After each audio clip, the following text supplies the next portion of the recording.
नमस्कार दोस्तों, आपका स्वागत है आपके अपने YouTube channel 11 PM untold stories पर। उम्मीद करते हैं आप सभी लोग स्वस्थ होंगे।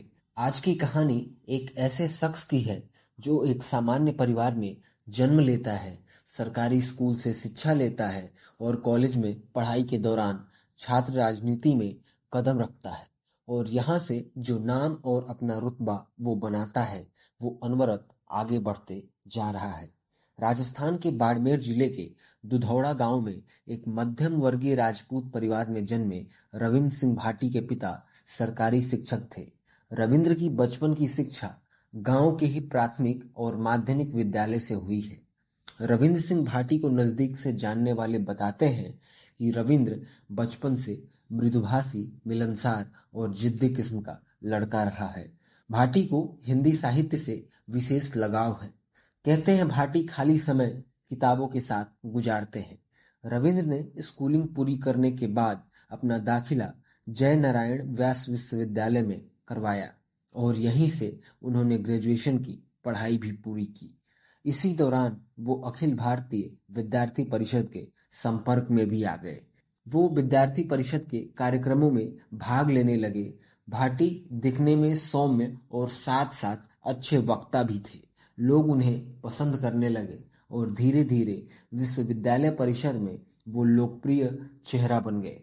यहाँ से रविंद्र सिंह भाटी की भी राजनीतिक इच्छा बलवती होने लगी और उन्होंने ग्रेजुएशन पूरा करने के बाद दोबारा LLB में एडमिशन करवाया। 2019 छात्र संघ चुनाव में रविंद्र सिंह भाटी ने विद्यार्थी परिषद से टिकट मांगा।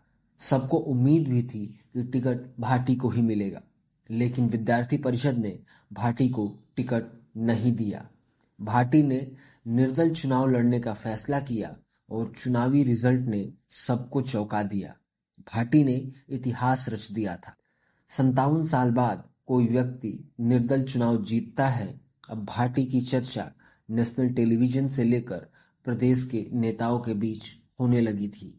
रविंद्र सिंह भाटी ने कोरोना काल में छात्रों के फीस वृद्धि का मुद्दा उठाया और फीस माफ करवाया। रविंद्र सिंह भाटी सोशल मीडिया पर सक्रिय रहते हैं और वहां भी छात्रों से जुड़ी समस्याओं को उठाते रहते हैं। भाटी ने विश्वविद्यालय जमीन घोटाला और छात्रों से जुड़े अन्य मुद्दे उठाते हुए छात्र आंदोलन का नेतृत्व किया और अपनी इसी जुझारू छवि के कारण भाटी देश के छात्रों के बीच लोकप्रिय हो गए। रविंद्र सिंह भाटी ने 2022 में अपने दोस्त अरविंद सिंह भाटी को उसी कॉलेज से चुनाव लड़वाया और खुद इस चुनाव के कर्ता धर्ता बने। NSUI विद्यार्थी परिषद के प्रत्याशियों को चुनाव हराने में भाटी सफल हुए। इसी चुनाव के बाद लोगों ने भाटी के राजनीतिक कौशल का लोहा माना। अब इस युवा की चर्चा और तेज होने लगी। रविंद्र सिंह भाटी ने 2023 में राज्य की राजनीति में एंट्री ली और बीजेपी ज्वाइन कर लिया। 2023 के चुनाव में उन्होंने शिव विधानसभा से टिकट मांगा, लेकिन बीजेपी ने उनका टिकट काटते हुए पुराने नेता स्वरूप सिंह को टिकट दे दिया।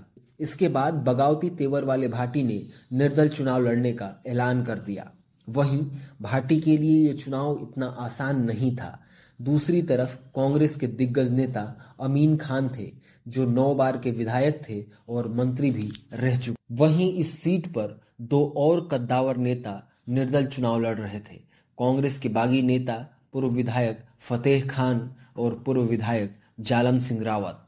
रविंद्र के खिलाफ 4 बड़े नेता लड़ रहे थे, या यूं कहें रविंद्र महारथियों के युद्ध में खुद ही कूद गए थे। रविंद्र सिंह भाटी ने न सिर्फ इन चुनौतियों को पार किया, बल्कि 4000 वोटों से चुनाव जीत गए और राजस्थान विधानसभा के सबसे युवा विधायक के रूप में सदन भी पहुंचे और साथ ही बीजेपी उम्मीदवार की जमानत भी जब्त करा दी।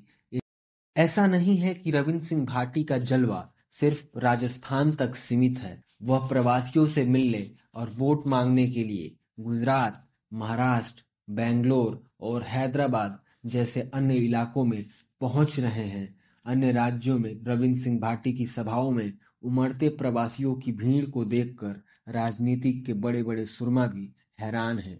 चुनाव से ठीक 1 साल पहले शिव विधानसभा में रन फॉर रेगिस्तान के नाम से युवाओं के लिए एक बहुत बड़ा कार्यक्रम का आयोजन भी भाटी द्वारा किया जाता है, जिसमें हजारों की तादाद में लोग रविंद्र सिंह भाटी के लिए एकत्रित होते नजर आते हैं। उस दिन से भाटी चुनाव की तैयारी शुरू कर देते हैं। चुनाव से 2 महीना पहले तक एक यात्रा निकालकर ऐसे इलाकों में जाते हैं जहां आजादी के 75 साल बाद भी कोई नेता नहीं पहुंचा था।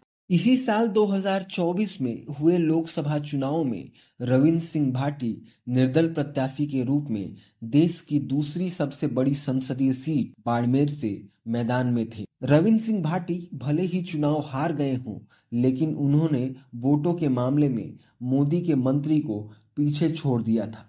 रविंद्र सिंह भाटी 5,86,500 वोट पाकर दूसरे नंबर पर रहे। वहीं बीजेपी के पूर्व केंद्रीय मंत्री 2,86,733 मत पाए, साथ ही वो तीसरे स्थान पर रहे। धन्यवाद। आपको ये कहानी कैसी लगी, आप अपनी राय जरूर दीजिए।